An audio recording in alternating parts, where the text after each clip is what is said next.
সাধারণত আমরা যখন খাবার খাই আমাদের শরীর সেই খাবারগুলো থেকে শক্তি সংগ্রহ করে দৈনন্দিন কাজ চালায়, কিন্তু যখন আমরা রোজা বা দীর্ঘ সময় না খেয়ে থাকি তখন আমাদের শরীর কোথা থেকে শক্তি পেয়ে থাকে। এই না খেয়ে থাকার সময়ের মধ্যে আসলে আমাদের শরীরে কি কি ঘটে, আজকের ভিডিওতে আমরা এই বিষয় সম্পর্কে জানবো। আমরা যখন খাবার খেতে থাকি অথবা খাবার খাওয়া শেষ করে দেই তখন থেকেই আমাদের শরীরে হজম প্রক্রিয়া শুরু হয়ে যায়। খাবারগুলো যখন পাকস্থলীতে যায়, পাকস্থলী খাবারগুলোকে ভেঙে এক ধরনের মিশ্রণে পরিণত করে, যাকে কাইম বলে।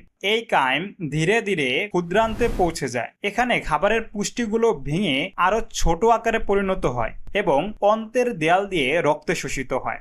আমাদের শরীরের প্রধান শক্তির উৎস হলো কার্বোহাইড্রেট। হজম প্রক্রিয়ায় কার্বোহাইড্রেট ভেঙে গ্লুকোজে পরিণত করা হয় এবং এই গ্লুকোজ রক্তের মাধ্যমে শরীরের বিভিন্ন অংশে ছড়িয়ে পড়ে। আর রক্তে যখন গ্লুকোজের মাত্রা বেড়ে যায় তখন অগ্নাশয় থেকে ইনসুলিন নামক হরমোন নির্গত হয়। এই ইনসুলিন গ্লুকোজকে কোষের ভিতরে ঢুকিয়ে দেয়। তারপর কোষের মাইটোকন্ড্রিয়া এই গ্লুকোজকে পুড়িয়ে এটিপি নামক শক্তিতে রূপান্তর করে। এই শক্তি ব্যবহার করেই আমরা আমাদের দৈনন্দিন কাজ করে থাকি এবং আমাদের মস্তিষ্ক সঠিকভাবে কাজ করার জন্য এই গ্লুকোজের উপরে নির্ভরশীল। খাবার খাওয়ার পর আমাদের শরীরে যে গ্লুকোজ উৎপন্ন হয় তা তাৎক্ষণিক সব কাজে লাগে না, তাই ইনসুলিন অতিরিক্ত গ্লুকোজকে গ্লাইকোজেন হিসেবে আমাদের লিভার ও পেশিতে জমা করে রাখে। আর যদি লিভার ও পেশির গুদামও ভর্তি হয়ে যায় তাহলে বাকি গ্লুকোজ চর্বিতে রূপান্তরিত হয়ে পেটে বা কোমরের চারপাশে জমে যায়। খাওয়া শেষ করার পর প্রথম 6 ঘন্টা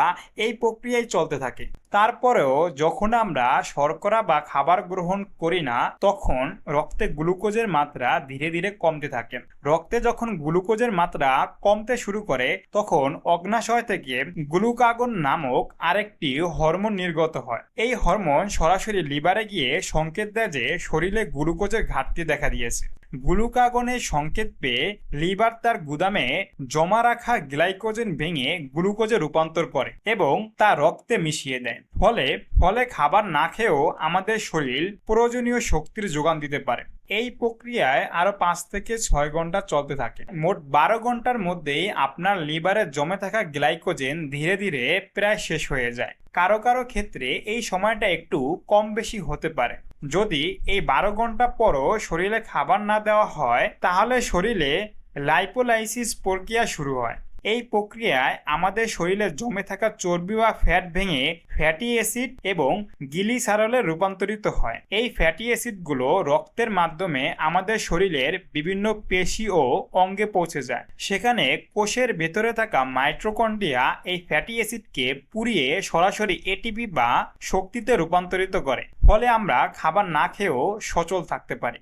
কিন্তু সমস্যা হলো ফ্যাটি অ্যাসিড আমাদের মস্তিষ্কে সরাসরি ঢুকতে পারে না, তাই লিভার এগুলোকে ভেঙে কিটোন বডি তৈরি করে যা মস্তিষ্কে গিয়ে গ্লুকোজের বিকল্প হিসেবে শক্তি যোগায়। অন্যদিকে চর্বি ভাঙার পর যে গ্লিসারল পাওয়া গিয়েছিল লিভার সেটা ব্যবহার করে অল্প পরিমাণ গ্লুকোজ তৈরি করে যাতে রক্তের গ্লুকোজ লেভেল একদম জিরো না হয়ে যায়। আবার এই 12 ঘন্টা পর থেকেই আপনার শরীরের কোষগুলোতে অটোফেজি বা সেলস ক্লিনিং শুরু হয়। এটি এমন একটি প্রক্রিয়া যেখানে শরীরের কোষগুলো নিজেদের ভেতরে থাকা পুরনো ক্ষতিগ্রস্ত বা বিষাক্ত অংশগুলো পরিষ্কার করে নতুন কোষ তৈরি করে। তবে 16 ঘন্টার পর থেকেই আপনি অটোফেজির সম্পূর্ণ উপকারিতা পেতে শুরু করবেন। অটোফেজি সম্পর্কে ডিটেলস আলোচনা করব অন্য একটি ভিডিওতে। আজকের মতো এই পর্যন্তই। সবাই ভালো থাকবেন। আল্লাহ হাফেজ।